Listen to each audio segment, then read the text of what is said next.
Assalamualaikum warahmatullahi wabarakatuh. Perkenalkan, nama saya Priyanka Lesti Arodia Sesha. Saya mahasiswa PGSDBI semester 2 Universitas Terbuka. Bagaimana kabar kalian hari ini anak-anak? Semoga selalu dalam keadaan sehat walafiat ya. Adakah teman kalian yang tidak masuk hari ini?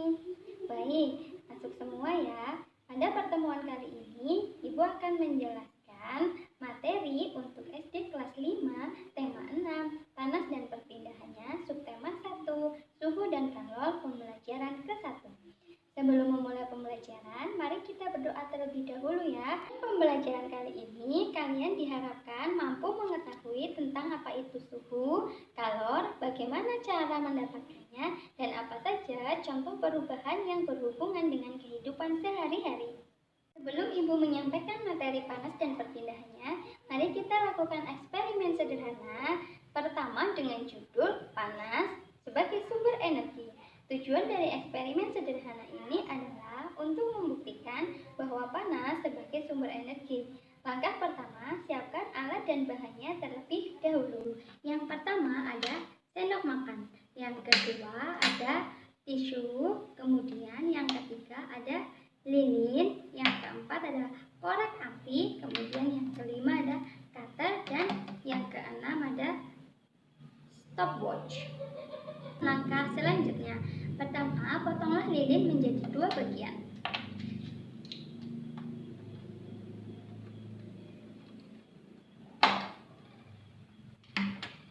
Potong lilin kurang lebih 5 cm yang disebut sebagai lilin A. Kemudian sisanya dibiarkan dengan ukuran apa adanya atau kita sebut sebagai lilin B. Nah, kemudian letakkan sendok yang berisi lilin A ke atas api dari lilin B. Kemudian kita nyalakan stopwatch untuk mengukur berapa waktu yang dibutuhkan ketika terjadi perubahan bentuk. Kita amati perubahan yang terjadi dalam beberapa saat.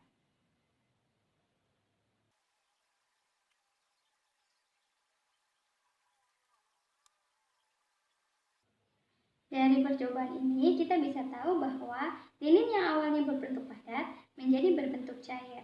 Waktu yang dibutuhkan untuk perubahan wujud tersebut adalah 1 menit 2 detik.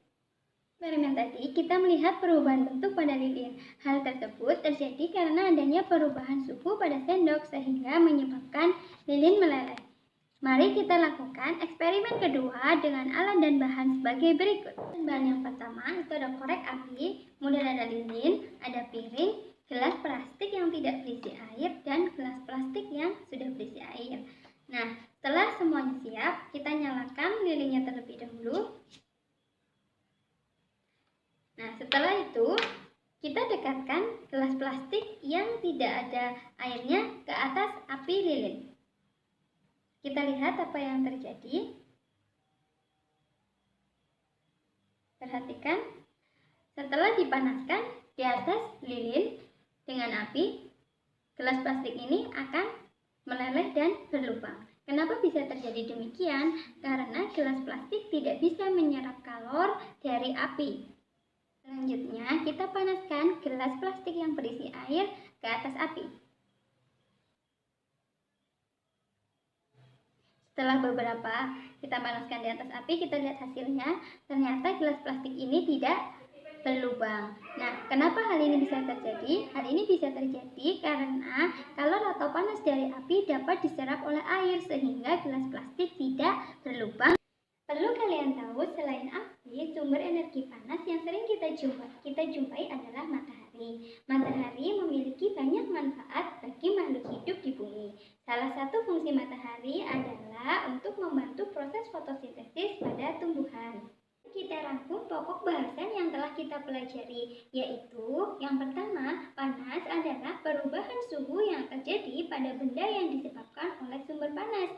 Yang kedua, suhu adalah besaran derajat yang menyatakan panas suatu benda. Kemudian yang ketiga, sumber panas dapat dihasilkan oleh matahari, api, dan gesekan. Nah, anak-anak, alhamdulillah pelajaran hari ini sudah selesai. Terima kasih sudah menyimak dengan baik. Kita akhiri pembelajaran kali ini dengan membaca hamdalah bersama-sama. Wassalamualaikum warahmatullahi wabarakatuh.